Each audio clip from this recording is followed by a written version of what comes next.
So hello, my name is Frederick Dunn, and today we're going to walk around my bee yard and look at the landing boards and entrances and see what the bees are doing. This gave me a great opportunity now to get some close-ups of what this little worker bee is doing here. It's known as washboarding. Lots of bees on this particular hive are doing it right now. So it's a great opportunity to share this with you and invite you to draw your own conclusions, make some observations here. This is hive number 14, happens to be a flow hive. And the bees around the front of it, guess what? Other hives in the apiary are not doing the same behavior right now. Today is July the 14th, and this was before noon. So time of day, I mean, there are statistics about when bees are most likely to be doing this, but it can actually happen at any time. We have a lot of bees engaged here. There's a recent study that was put out, and by recent I mean 2017. There's an article that was published that I'll put down in the video description so you can read about it yourself and see if you see some of the behaviors that were described in the article by James F. Taulman, April 1st of 2017. Now the bees are going back and forth. Notice their hind four legs move a little bit. Some of these park their hind four legs and do their washboarding back and forth without taking a step, while others walk backwards a couple steps, walk forward a couple of steps. And then what you really might be interested in would be the movement of their forelegs. The front two legs there are just going a mile a minute as they just rub at the deck. And I say deck because this reference comes from washboarding, which happened back in the day of sailors when they used to holystone wooden decks on wooden-hulled ships. Even battleships like the New Jersey had teakwood decks that required some dressing of the wood. Most recently, ships like minesweeps, wooden-hulled ships with wooden decks, forecastles, and all of that needed people to go topside and rub down the wood. So there's another thing that we can look at here. Are they doing it at 90 degrees to the grain, or are they doing it with the grain? Sailors of the British and U.S. Navy used to do this with the grain. And they used to call it holy stoning, and that's because they'd be down on their knees doing it. And sometimes if they had a really small sandstone rock that they did this with, they would call that a prayer book or a prayer block sometimes. And if they use a full-size stone, they would call that a Bible. Interesting reference there to the Navy days. And they would, of course, work it down. Anyway, that has stopped, and before too long they got off their knees and they were using sticks and little indented holes in the sandstone, and then they would wrap their arms around that and scrape that in line with the grain. But the reason that it's an interesting reference here too is because every so long someone would yell shift, and the whole row of crew members would move back aboard and repeat the process again. So like this bee right here, moving back and forth and scraping across the grain. So they're using their mandibles. We can see that pretty clearly. And look at those front feet go. So part of that study that was published in 2017 suggested that maybe they're actually spreading a pheromone on the landing board, but not necessarily landing board because the study was done on feral colonies in trees, so we're slowing this down. Dead trees, actually. They were doing this and rubbing their forelimbs, which made the author think that maybe they were using their tarsal glands and putting some kind of glandular material down on the surface while they scraped with their mandibles, and that this would in turn help foragers return to their nest, and in this case a beehive, and locate the hive that they came from better.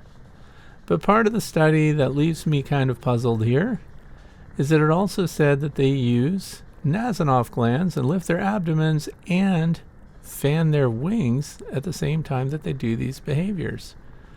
But if you'll notice, those that are doing the deck washing here are using the forelimbs, which is very interesting, but they're actually walking forward and backward, although some do park all four limbs and stay put and rock back and forth. But they're not fanning their wings, as you notice. So I don't know if they're really trying to attract nest mates, or if they're just trying to spread something on the surface that helps them work the surface of the wood and smooth it down and do maintenance. The other thing you might wonder is this during a nectar flow, after a nectar flow, or before a nectar flow? Well, right now we're in the middle of clover and milkweed. As I mentioned, it's July 14th, and they're bringing in nectar heavy. And we're going to visit some other colonies and show you their activity on their landing boards and entrances as well. But this gives you a chance so that you'll be somewhat in the know when someone says, hey, my bees are washboarding. And they may make some statement about what exactly that means, but I can tell you that most people don't know what it means. They're just grooming something. They're smoothing the surface. There is evidence that this area that they're working right now is smoother than areas beyond the entrance, and they always seem to focus this activity around the entrance, the outside, the entrance itself, and interior surfaces, because we can see it inside observation hives. But they don't seem to be doing it up inside, farther into the cavity. And there is propolis sealing up joints out here, and you can see that clearly where the slatted rack in this case meets the bottom board. And they've glued that up really well, and you can just imagine that working it over like this with their mandibles and rubbing their forelimbs as fast as they're doing here has to have some kind of smoothing effect. Are they sanitizing it? No one has proven that yet. So it's just fun to look at, an interesting behavior to know, so that when you're walking around looking at beehives and you've got your friends with you, you can go, look at that. Look at that little worker there, moving those tarsals just like crazy. What they're doing we don't know, but they're scraping with their mandibles. We don't see the tongue at work there, so they're not licking and doing that, which they would do on the interior of the hive when they're cleaning out cells, for example. They lick the surfaces as well as groom with the mandibles, but their tongues are withdrawn here. So their proboscis is folded back. Very interesting stuff. And if we look at the abdomens here, their abdomens are arched down towards the surface, and their nasonoph glands are not exposed, and they're not fanning at all.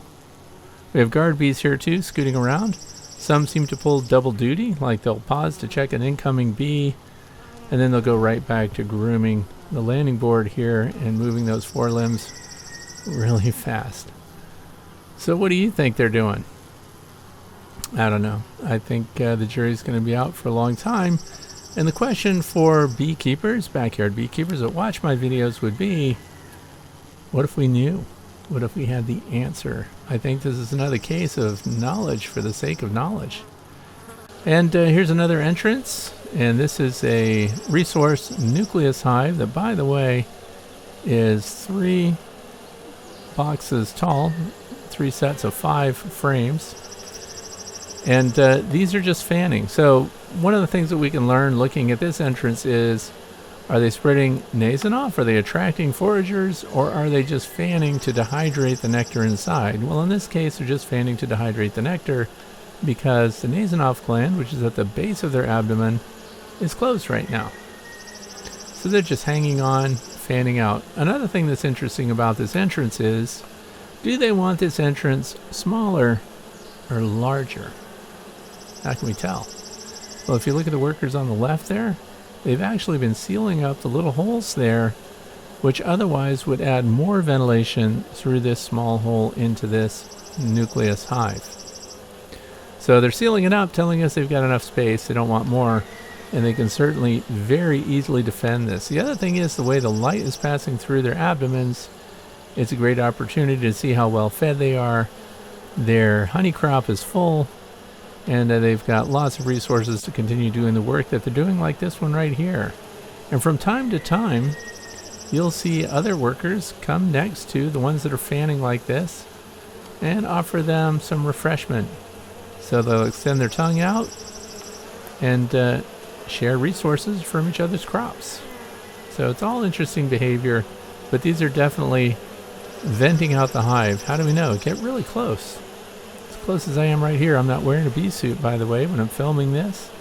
I can see that the guards are not on alert, and hives are generally full of colonies of bees that are fat and happy when plenty of nectar is coming in. Look at the pollen going in there too.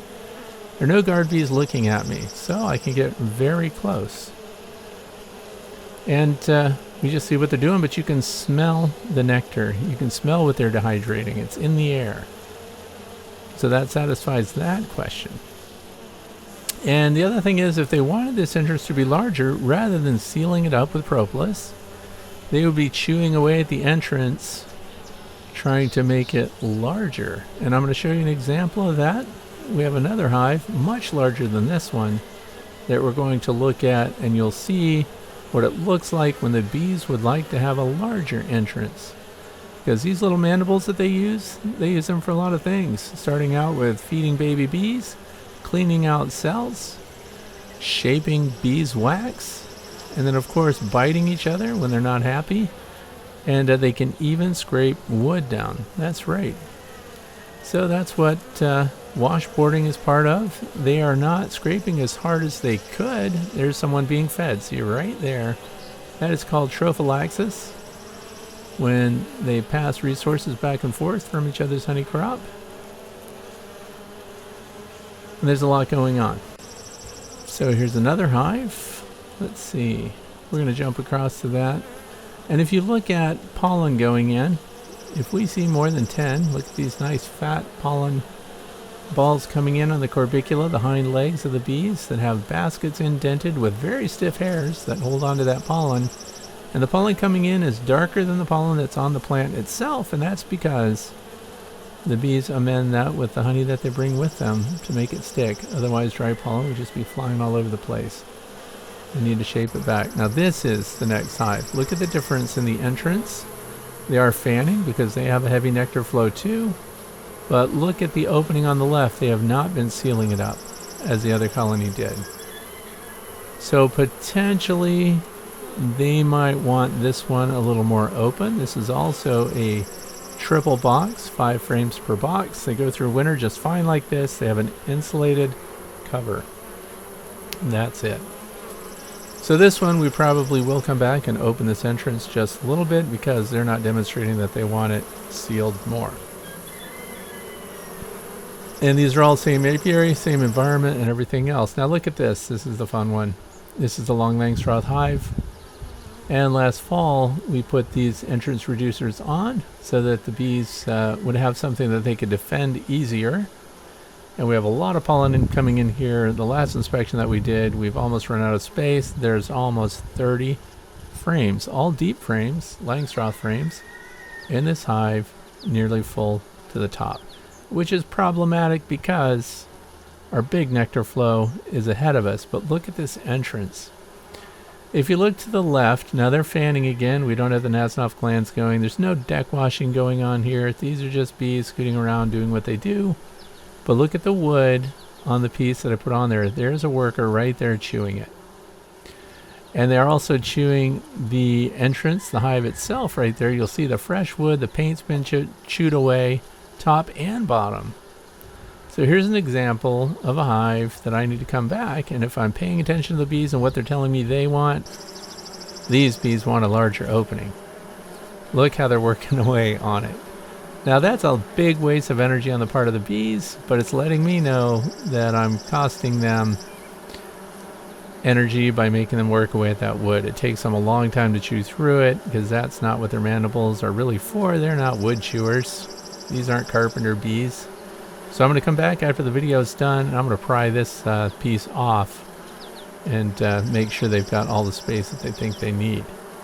So we can get a lot of cues from looking at the landing boards and entrances of our hives. Those with landing boards and without seem to be doing equally well, by the way. When they don't have a landing board, they fly straight into it. When there is a landing board, they tend to also make use of the landing board. Now the deck washing, that behavior can be seen at the entrance of hives, whether there's a landing board or not, whether the entrance is wide or whether it's round. So those things don't seem to make a difference. What are your ideas about deck washing? What's that about? Were they sailors in past lives, or I call it deck washing, washboarding? And if you want to read the article, that will be down in the video description. Interesting read.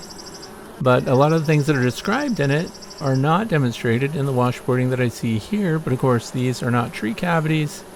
These are not natural cavities for bees. These are man-made structures that we're keeping them in. So I hope you found this interesting. And maybe you've seen something that I missed. And I got to get going and pull this piece of wood off of here. Thanks for watching. I hope you're having a great week this July. Watch and learn from your bees.